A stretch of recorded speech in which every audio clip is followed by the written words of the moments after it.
Hey there, ladies and gentlemen. Thanks for joining us. On today's program, we're going to talk to Samuel Sey about the ubiquity of CRT, that is critical race theory. We hope you enjoy the program. Stay tuned for more.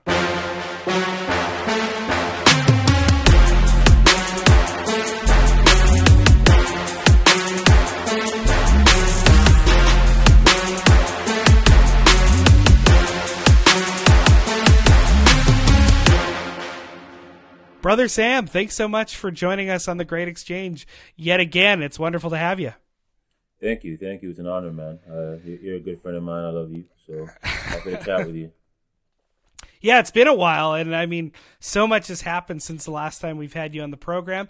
I think you are now up there as far as people who we've interviewed, so I'm excited to talk to you about a really important subject today, and one that we've kind of mentioned throughout our discussions when we talked about Brett Kavanaugh way back when we talked about social justice and the gospel. We did touch on a little bit of critical race theory and a biblical view of race and justice and all these things. So there is overlap there, but we haven't done a deep dive into what is critical race theory. And I think that's very necessary. And since you've been super busy talking to everybody, writing about this subject nonstop, and, really doing a yeoman's work about going to the primary sources and reading them for yourself, I thought I would get some of your insight on what critical race theory is. And maybe you could trace a little bit of the origin story, so then that can kind of build a foundation for our discussion today. Yeah, sounds good. Okay, excellent. So what is critical race theory? I know a lot of times when we're having these discussions, when people are going back and forth on this subject, it can kind of be a no true Scotsman fallacy. Our side tries to define critical race theory by going to the authors themselves, and they're like, oh, no, he wasn't really critical race theorist, whatever. So help us get a little bit of an understanding about what critical race theory is. Yeah. So I'll give a very short definition. I'll give a slightly longer definition. So basically, critical race theory is the idea that Western society, Canada, America, for instance, is built by white supremacists to privilege white people, and that the entire system, our understanding of values and ethics and the entire culture, every single institution in the West is built to again give white people privilege and then to oppress non-white people. That is basically what critical race theory is. Now, a longer definition is that, so critical race theory is really just Marxism and postmodernism combined. What it really is it's borrowing from what Karl Marx said about conflict theory, which is the idea that society and history is made up of the oppressor and the oppressed. Those are his words.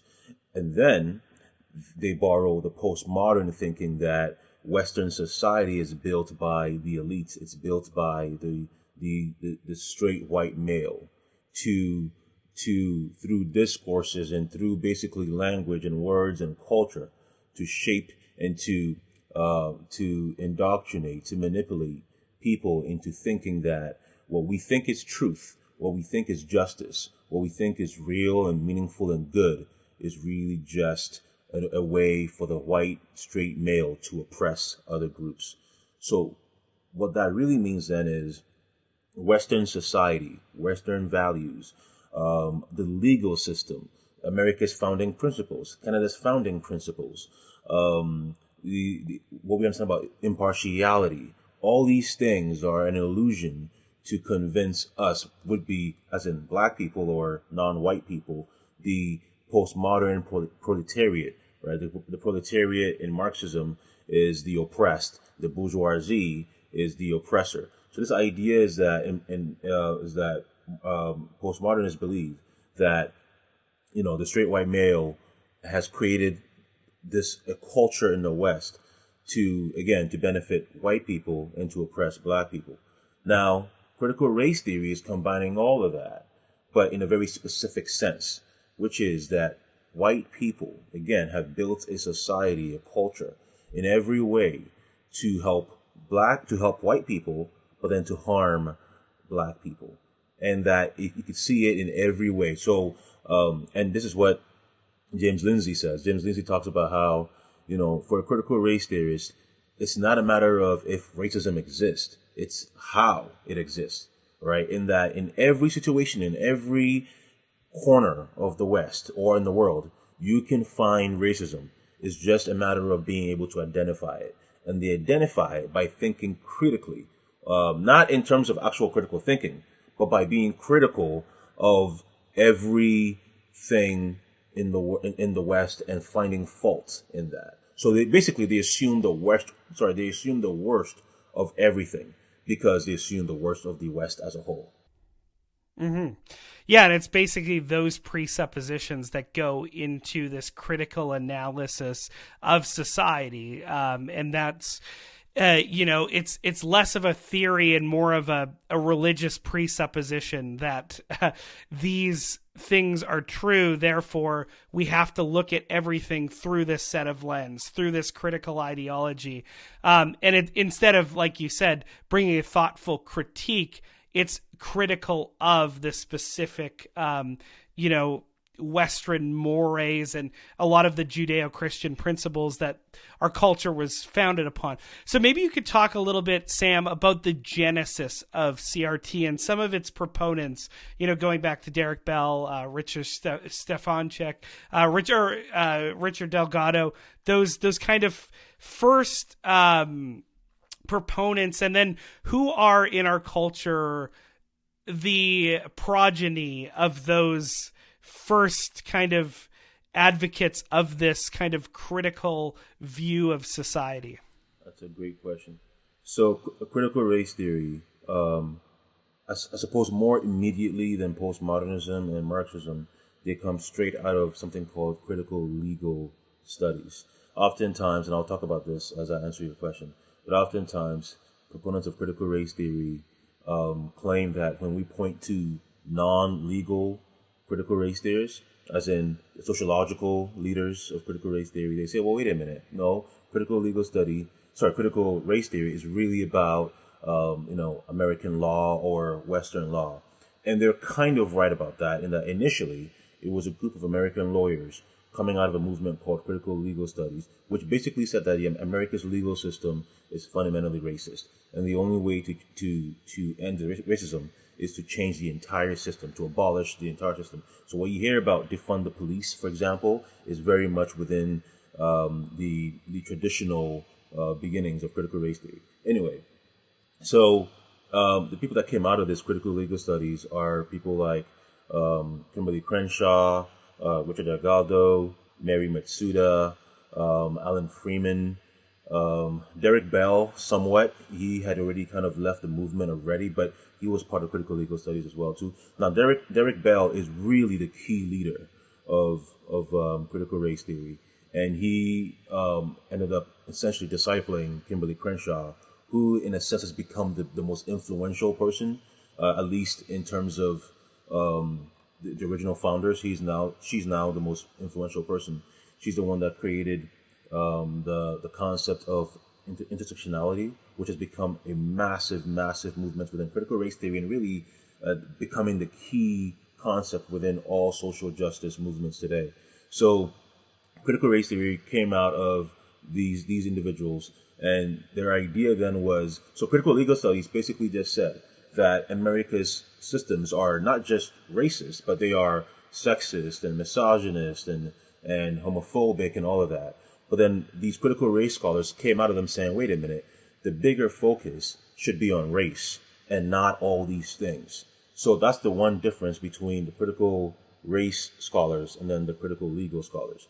Then over time, since they were dealing more with race, they were saying, well, the reason why the legal system is racist is because the principles and culture is racist, which then leads to a sociological movement as well, naturally.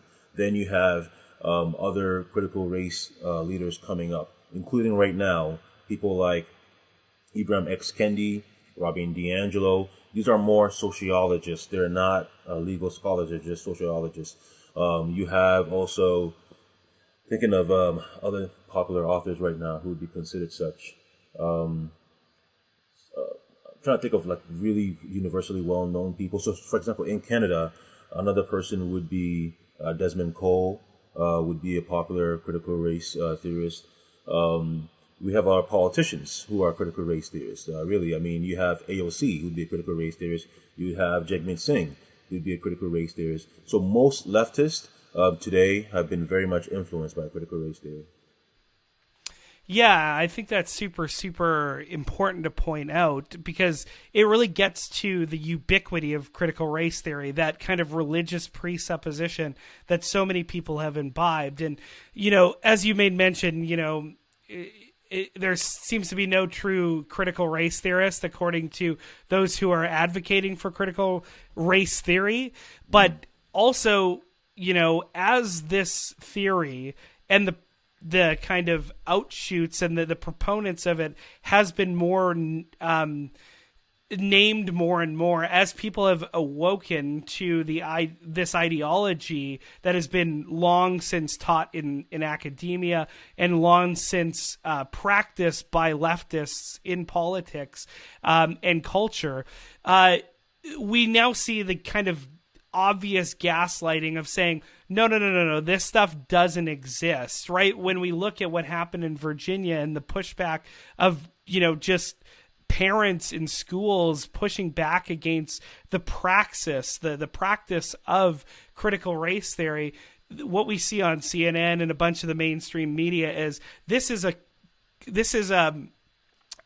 conservative bogeyman. This is something that Trump created. This is something that isn't being taught in schools, right? It's not present in K-12 schools. Critical race theory is not being taught. What do you have to say to that? Because our conversation when we were talking about getting together was really built upon an article that you wrote on critical race theory in Canadian schools. And I think this will help highlight the fact that this theory has embedded itself into the very fabric of our society, and then we can talk a little bit about that going forward. Yeah. Is critical race theory being taught in schools in Canada and the United States? Absolutely. You know, you're right that there is a no true Scotsman kind of fallacy in a lot of this. And again, there is some bit of truth in that. As I said earlier, that critical race theory today looks a little bit different than what it did in the 1980s when it first started, at least mainstreamly. It was released in the 70s, but it became more broad in the 80s. And, you know, so it is, as I mentioned before, it was very much strictly based on legal work, and now it's become more sociological. But as I said earlier, too, that critical race theory came out of critical legal studies. Critical legal studies came out of postmodernism and Marxism. And then you know, for example, that there's a difference between Western Marxism or neo-Marxism and original Marxism. The idea is ideas like this are always evolving. So this idea that the modern version of critical race theory isn't real critical race theory because it's evolved is ridiculous. Nevertheless, absolutely is being taught. Now, schools deny this, but they're teaching this. So I'll just read to you one email I actually got from someone. I wasn't planning on sharing this, but I think just to prove the point about, you know, just the lies being said from these educators and the culture as a whole when it comes to critical race theory. So I got an email from a parent in Alberta, and he had emailed his in Calgary, he had emailed a Catholic school district, in Calgary, and he asked them, "Do you guys teach critical race theory?" I'll just read to you what they said in response to him. Okay, they said, "Our district does not currently teach critical race theory to our kindergarten to grade 12 students, and we do not expect it to be a topic of study within the revised provincial curriculum for kindergarten to grade 12 students." But then they followed up with this: "As a district committed to fostering equitable and fair learning environments for all students, We use several evidence-based strategies to achieve this goal. Now, here's a key word. There are tools developed from the academic research behind critical race theory that are useful in critically analyzing the evidence of education achievement gaps among students of diverse racial and cultural backgrounds. In other words, they're teaching critical race theory. Right? I mean, come on. Yeah. That is critical race theory. That's critical race theory. I mean, they basically admit it by saying, well, yeah, we're borrowing from academic tools and research from critical race theory. They say this because they know what they're doing is wrong. They know what they're doing is controversial. Well, they might think it's not wrong, but they know it's controversial. They know that a lot of parents would be against it. So they want to obscure the truth there.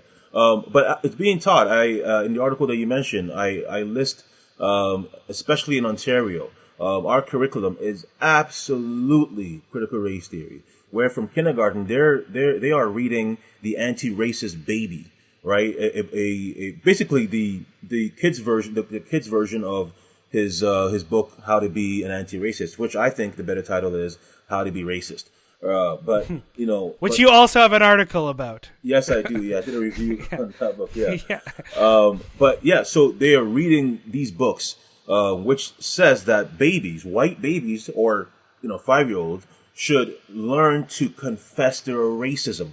It's in this book, and this is being read to them, and they're being called to repeat those words. They're also recommending white fragility to faculty.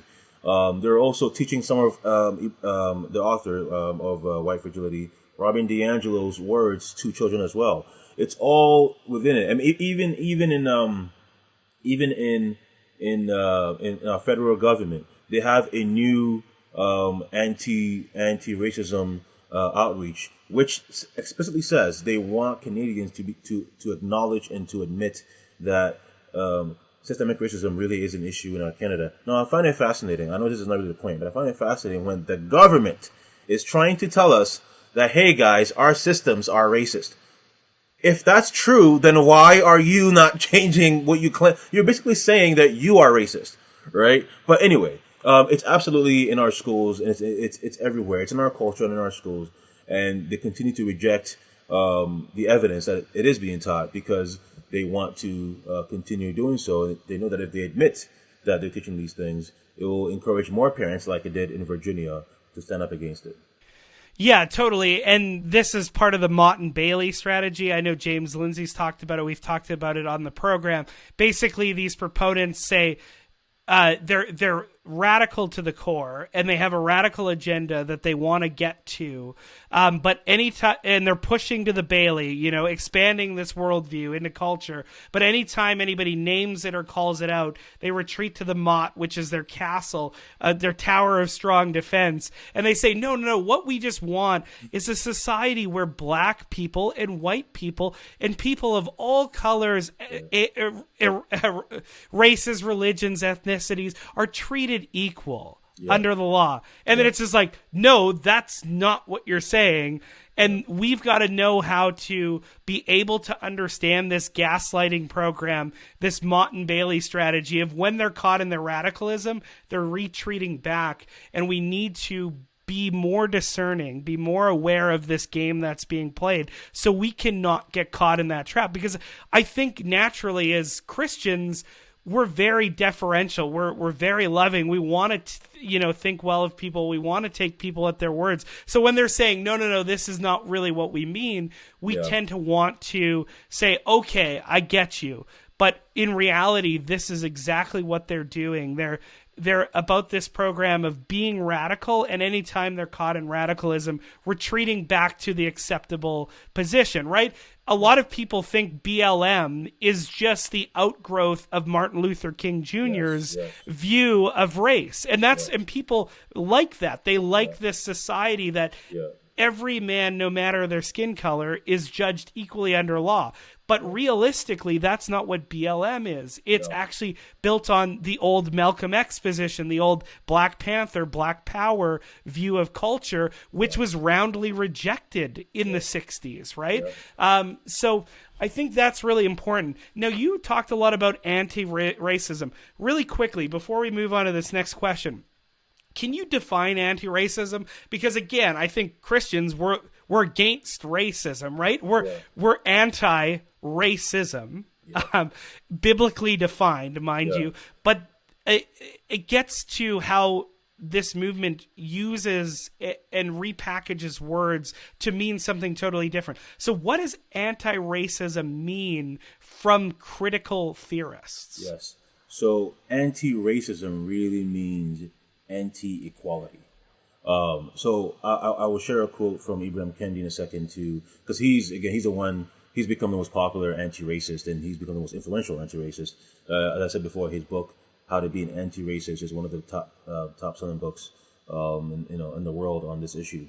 But anti-racist or anti-racism really means, and his words from his book basically just says that anti-racism is when you eliminate racial inequality. And what he means by that is when you eliminate racial disparities in our society. So which creates other problems. So to be very clear, again, anti-racism isn't dealing with a character. It's not dealing with an idea necessarily. It's dealing with outcomes. It's dealing with eliminating so-called unequal outcomes in society, which then means you need to do certain things, commit certain things. Think about, have an idea that would produce so-called racial equity. So I'll just read a direct quote from his book to explain to you the problem with this. He says, if racial discrimination is defined as treating, considering, or making a distinction in favor or against an individual based on that person's race, then racial discrimination is not inherently racist. Right? So again, he's saying, if you believe racism is a traditional sense, that it's basically showing racial bias towards someone, then it is not inherently racist. You're wrong. However, again, continue from his exact words, the defining question is whether the discrimination is creating equity or inequity. If it's creating equity, then it is anti-racist. If it's creating inequity, then it is racist. What that means in context, if you are racist against white people, but it leads to so-called equity or equality of outcome, then it's not racist. It's not wrong. But if you are racist against black people and it leads to racial inequity or racial disparities, then it's wrong. So this so-called view of anti-racism really means racism against white people that leads to racial equity in their mind. Mm-hmm. Yeah, and that is literally what he goes on to say, right? Inequity or racism in the present is needed to cover up or redeem inequity and racism in the past. So we have to treat people racist. We have to be racist to other people now to create equitable outcomes. And exactly. And when we're talking about equity, that's another important one to define for us. Can you quickly talk about equity? Because equity is kind of a word that's changed in meaning. And again, it's been filled with a lot of kind of Marxist ideology. And when they talk about equity, what are they talking about, Sam? Yeah, so equity used to be synonymous with the term equality. Now it means something entirely different. Now it means, instead of equal opportunity, it means equal outcome. So equity means that all ethnic or so-called racial groups should have the exact same outcome in society, which you can only, of course, produce by discriminating against other kinds of people. And I mean, as I said before, in his book, he actually does say that past discrimination means then that you should have future or present discrimination against white people. So equity really just means equality of outcome. And then you have to bring some people lower in order to have everybody being on the same equal footing, which of course leads to socialism and communism. As we've mentioned, that they are a Marxist group. They believe that all people should have the same outcome. Mm-hmm.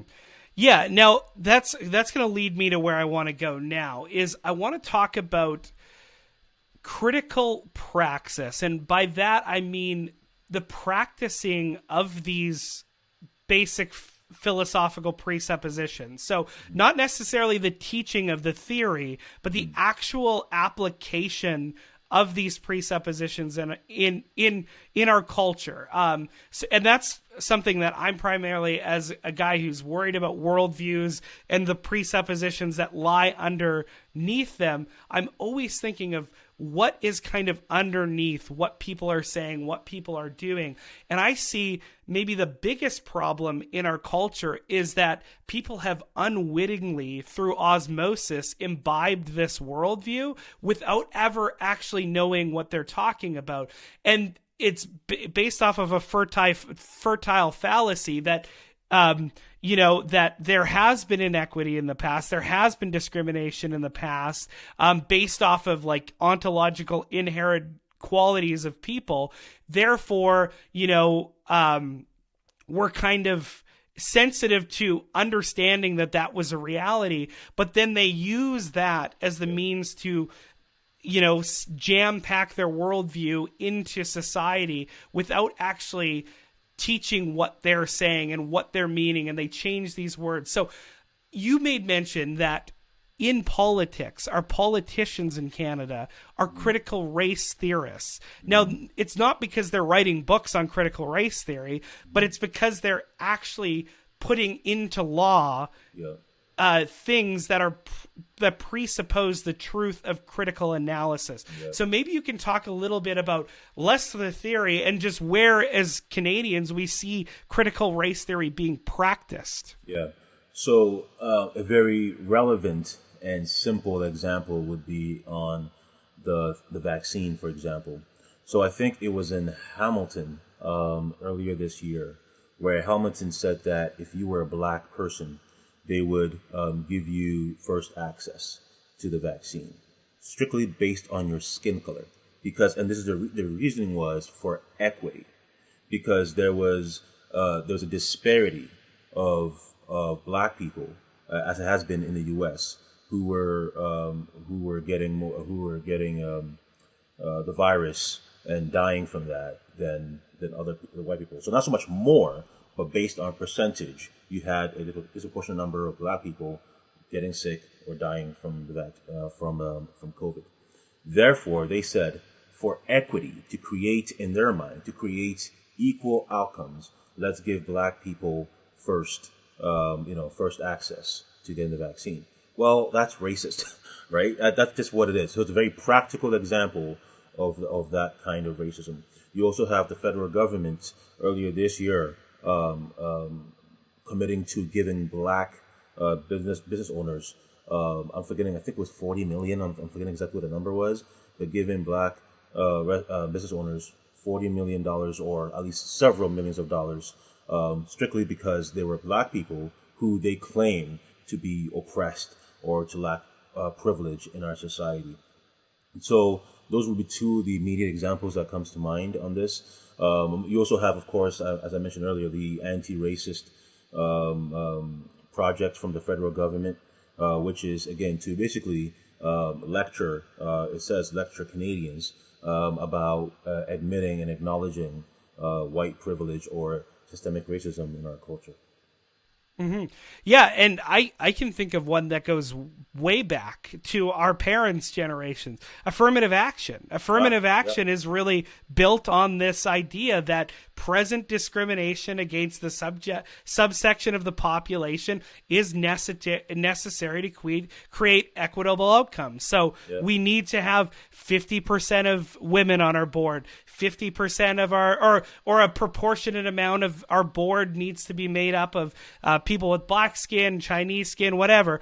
In all manners, it is destroying this idea that we're all equal before an objective standard, and it really is fighting against this idea of meritocracy, or us earning based off of what we do, regardless of the color of our skin, these positions of influence or power or anything like that. So it even goes back that far, right? Exactly. Because as you made mention, these ideas aren't new. They're ideas that have been circulating since the late 19th century. And the idea of, this kind of Western Marxist analysis of culture has been embedded in politics for almost a century now. And now we're at the point where we're really seeing the fruit of this rotten root bear greatly and bear poison fruit in our society. But that is just one instance that we can point to way back when it comes to this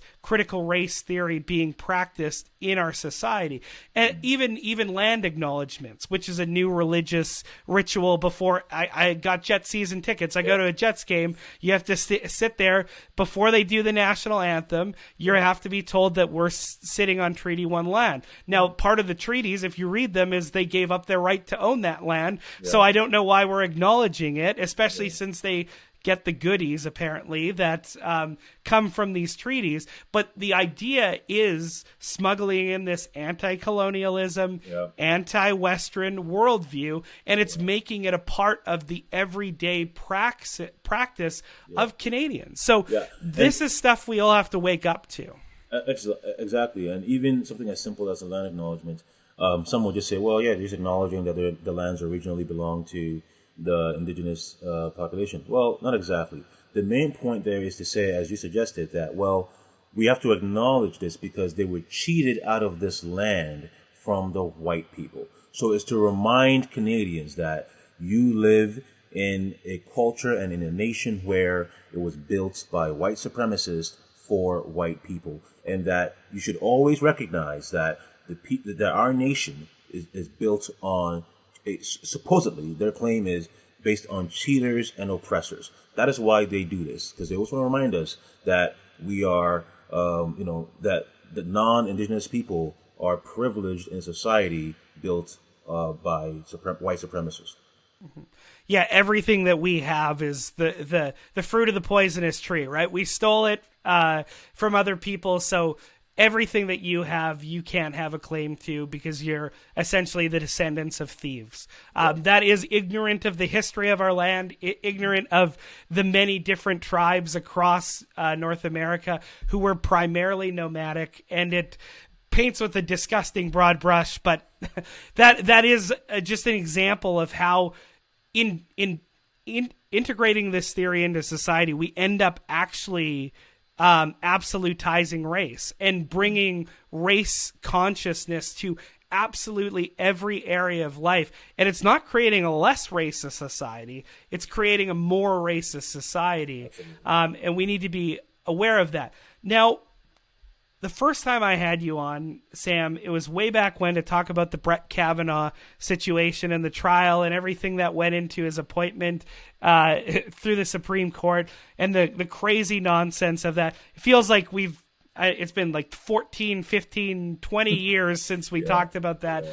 Things are moving so fast. But I do want to now turn to a recent trial that a lot of people are talking about because it's made a lot of news, and I think it's perfectly indicative of how CRT is ubiquitous. It's everywhere, it's embedded in our culture, and it really changes and distorts the conversations we have. And I'm specifically talking about the Kyle Rittenhouse trial. Now, a lot of people on my Facebook, friends of mine through work and music and all that stuff, were shocked to discover that Kyle Rittenhouse a white supremacist, evil man who went to kill black people at a BLM riot, could have been found not guilty. But that's what I want you to jump into, Sam, because even that narrative is built off of critical race theory lies. So maybe give your perspective on the Kyle Rittenhouse situation. I know you've written about it, you've talked about it, and how CRT and the practice of it really colors this whole situation. Yes, this is a people still, even conservatives, are missing the real point here. And I mentioned in the article, they've mentioned that, the reason why they are attacking, as in conservatives are saying the reason why that Kyle Rittenhouse has become an enemy of the left is because he's a white person. Not exactly. That's part of it, but it's not the real issue here.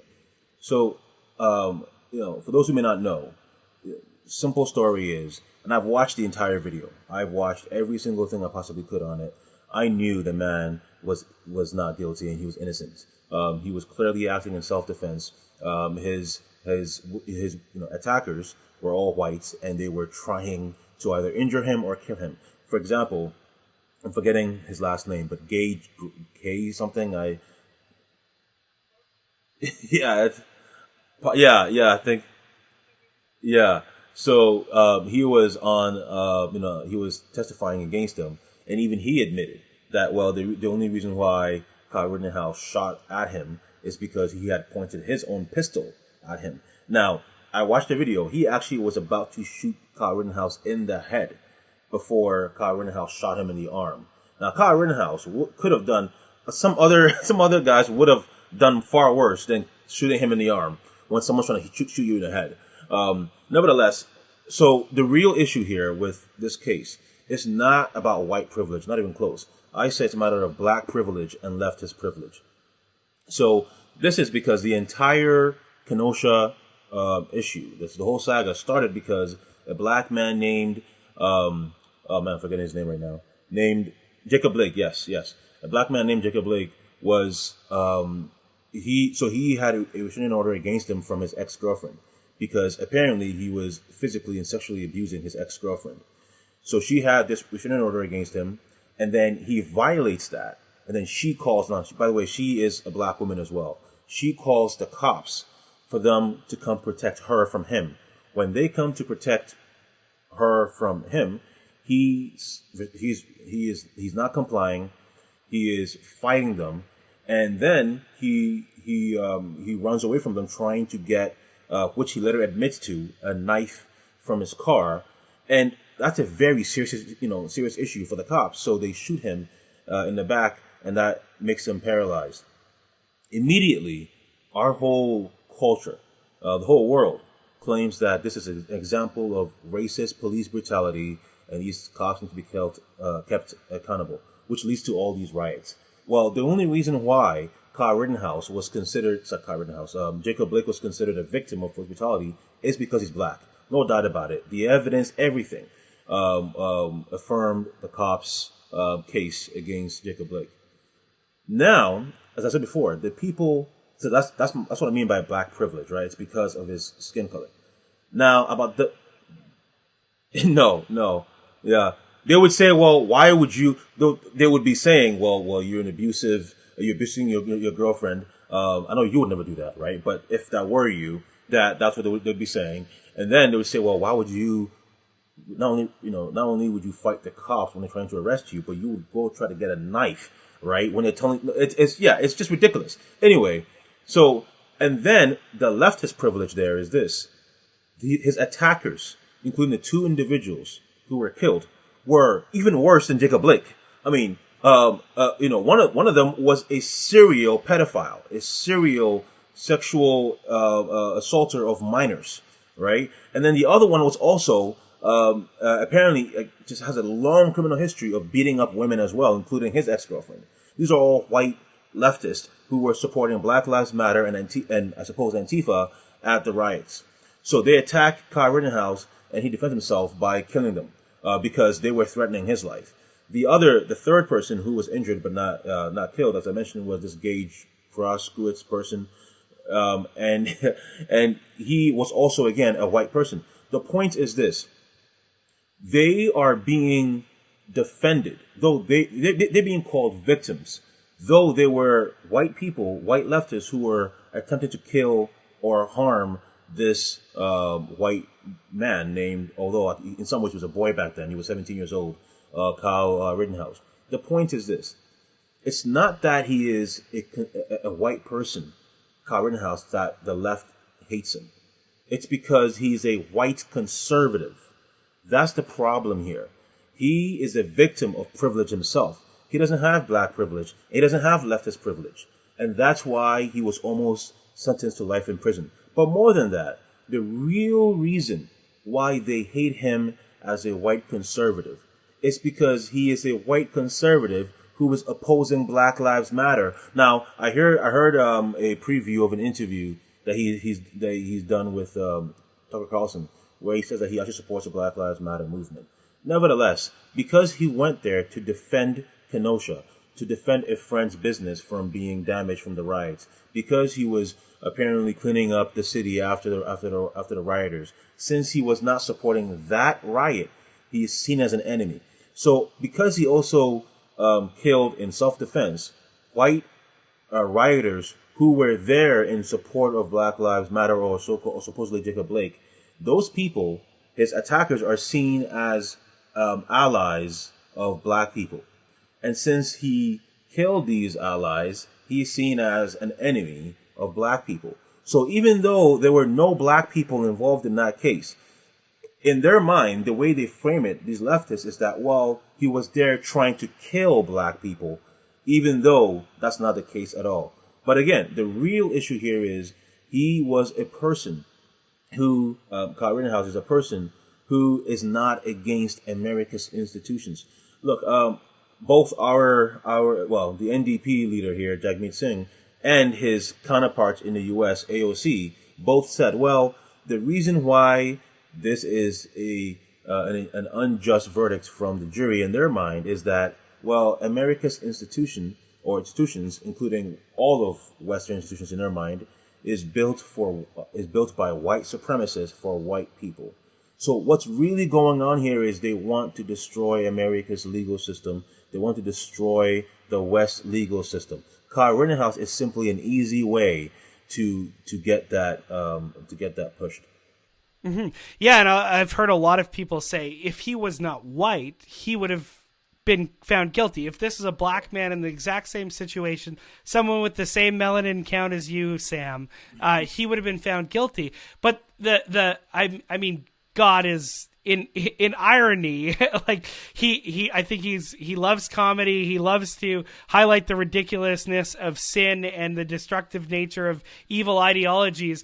The same week, a guy named Andrew A.J. Coffey IV was found not guilty in Florida, who is a black man in almost an identical situation of self-defense that Kyle Rittenhouse found himself in. So that's not true. It's fundamentally not true, but it really highlights your point. This is not necessarily about race. It's about power. It's about bringing in a Marxist revolution, a Marxist cultural revolution. And it's about doing, it's about toppling the entire system that you're talking about. And we can't lose sight of the ball in that sense. And what you're seeing nowadays is even reminiscent. You can go all the way back to the French Revolution, how anybody who would be opposing the power of the revolutionaries would just be fundamentally not considered a citizen and an enemy of the state. And that's what we're seeing, and that's what you're trying to highlight. It's not necessarily that he's white. It's that he's an enemy of the revolution, or he doesn't fit into our revolutionary view of the world. Why can we discriminate against Asian people? Because they're outstripping us in all the when it comes to merit, when it comes to earning things, when it comes to education, they're not proving our point. So we can discriminate against the hard work of Asian people when it comes to schooling, who are, very successful, more successful than anybody. So that's what we have to keep our eyes on. What is happening right now is a cultural revolution that is trying to be run on us, and it's realistically something that's not new. It's been in the playbook since the start of the 20th century, and it's really been ramping up, since the 60s. But it kind of had with Reagan coming in the 80s, it kind of got stalled, but now we're seeing this ramp up again in our culture. And Barack Obama was a perfect example. He filled his entire administration with those people who were taught at the feet of critical race theories. Van Jones, he's a CNN commentator. He's literally a communist. He had to leave the Obama White House because he was a communist. Jeremiah Wright, all these guys that Obama sat under, they're Black liberation theologians, which is linked to Marxism. His entire administration, and now Obama's administration, is filled with people who learned critical race theory, and they're applying it, and quite often when we look at BLM, when we look at the LGBT community and stuff, they're applying the same Marxist relativistic standards of community justice that was taught in Saul Alinsky's rules for radicals. This is a program that's been run for a long time, and we need to wake up to it, name it, and fight back against it. And maybe, Sam, you can talk a little bit, we can end this on a positive note, about how the work of men like you, of Vodi Bakum, of James Lindsay, of Michael O'Fallon and Sovereign Nations, of so many people spending the hard work to name this theory and this idea and its origins, has really led to some positive fruit in the United States, but how we as Canadians need to wake up and push back against it, just like our brothers and sisters to the South. For a lot of us. And, the most encouraging thing I've seen so far in this entire issue is seeing in Virginia, which I think you mentioned earlier, average mothers. It was mothers. It was, of course, different groups of people, but primarily average mothers who've been fighting across America critical race theory in schools. They know it. They know what's being taught. They see the critical, especially now that many of them were home to see, because the kids were not in school. In many ways, it was a blessing in disguise, right? That these schools, who were essentially being very lazy and harming the children by not allowing them in school, that parents got to see what was really happening with the curriculum, and they saw that their kids are being taught that they're oppressors, they're privileged just because of their skin color and all of that. So anyway, they ended up starting to really become involved with the school board meetings and letting their voice be heard against critical race theory. And then in the election a couple of weeks ago, or maybe a bit more than that, they were able to give the Republicans a very good win. But not because Republicans are so great. That's not the point. The point is that the Republican nominee there was very much against critical race theory, and the Democratic nominee was very much in huge support of critical race theory. The point here is this: these are just average people who are fed up, and they said no. For the sake of their kids, they're going to stand up against critical race theory.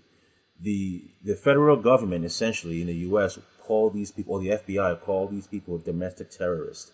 They were called racist, they were called all these things, but they said no.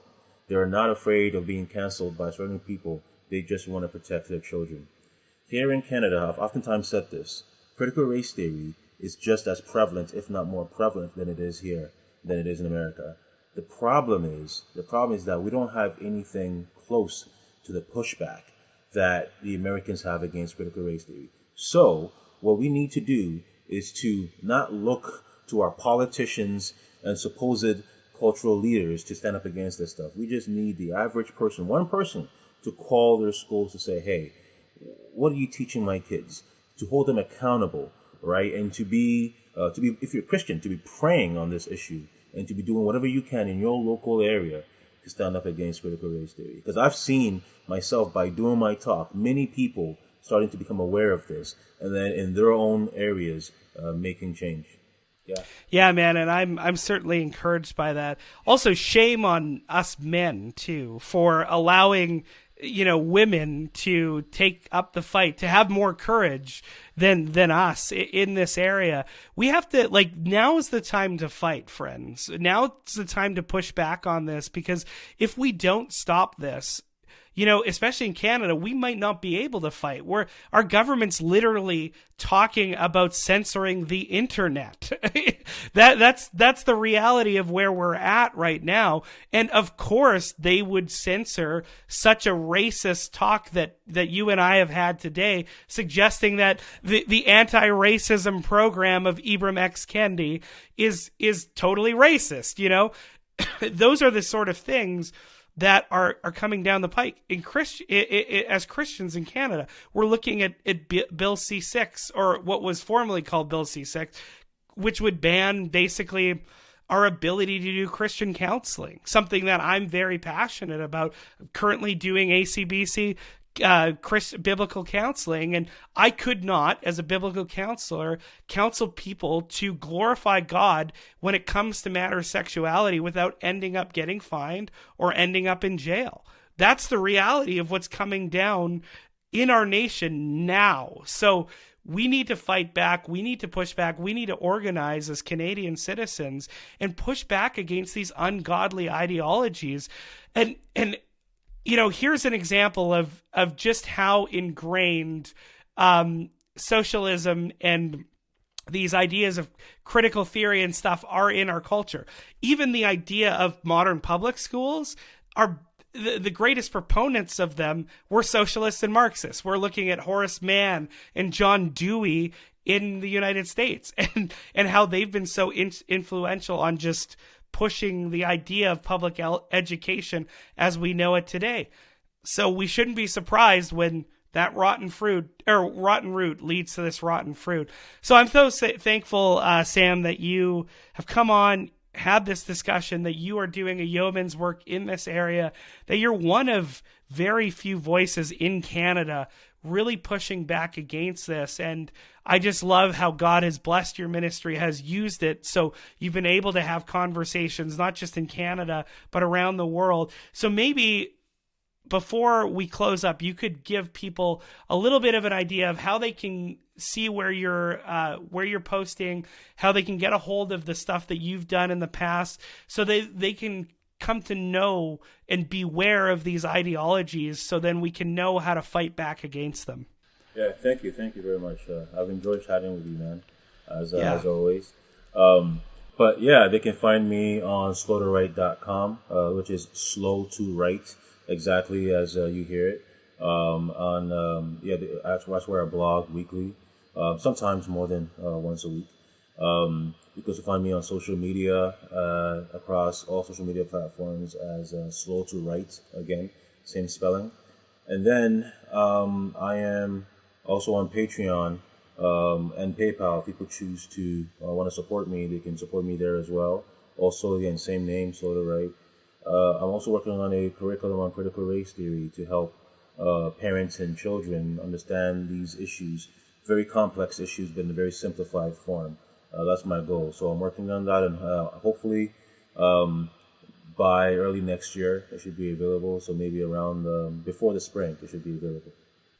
Awesome, man. That sounds like a wonderful project. And definitely go over to Sam's Patreon or his PayPal account, Slow to Write, so you can give to help that curriculum finish, help him produce that, because I feel like that is the exact thing that we need to push back against the curriculums that are being taught throughout our culture that are shot through with critical race theory. Thank you, brother, so much for joining us. God bless your work, and hopefully we'll have to have you on sooner rather than later to discuss the myriad of topics that I'm sure we could discuss. It's always a pleasure. Absolutely. Thank you so much. Thanks, man. God bless. Do you love listening to The Great Exchange? You can subscribe to our podcast on any one of these podcast platforms: Spotify, Stitcher, Google Podcasts, or Apple Podcasts, and have 2 engaging episodes delivered to your mobile device each week. Our Midweek Message covers a myriad of topics and teaches us to look at them all through gospel glasses. And our Scripture Saturday episode is just that, an opportunity to study the Bible one passage of Scripture at a time. Miss an episode?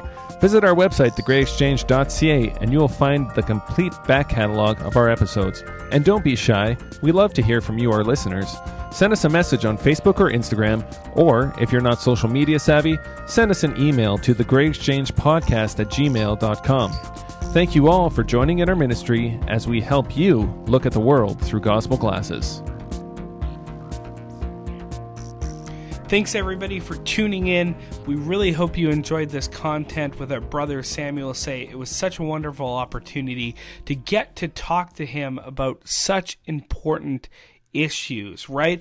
during the conversation, we were talking about the ubiquity of CRT that is shot through our society, and that as Christians, we must wake up to that fact. So definitely, you're going to want to go over to slowtowrite.com. That's slow to write.